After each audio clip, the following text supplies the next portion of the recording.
வணக்கம். நம் சங்கத்தமிழ் இலக்கிய பூங்கா வரும் ஞாயிறு பிற்பகல் 2 மணிக்கு அமுதா மெட்ரிக் மேல்நிலைப் பள்ளியில் மிக பிரம்மாண்டமான அளவில் இலக்கிய பேரவை மிக சிறப்பாக நடைபெற நம் தமிழ் மாமணி சங்கத்தமிழ் இலக்கிய பூங்கா ஒருங்கிணைப்பாளர் நீலகண்ட ஐயா அவர்கள் மிக சிறப்பாக ஏற்பாடு செய்திருக்கின்றார்.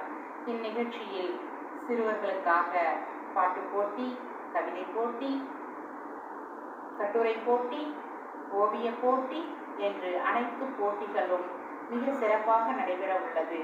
மற்றும் கவிஞர்களும் தமிழ் ஆர்வலர்களும் தமிழ் பெருமக்களும் இவ்விழாவில் கலந்து கொள்கிறார்கள். அனைவரும் வந்து இந்த இலக்கிய பேரவையில் கலந்து கொண்டு இந்நிகழ்ச்சியை சிறப்பிக்க உங்களை அன்புடன் வருக வருக என்று வரவேற்கின்றோம்.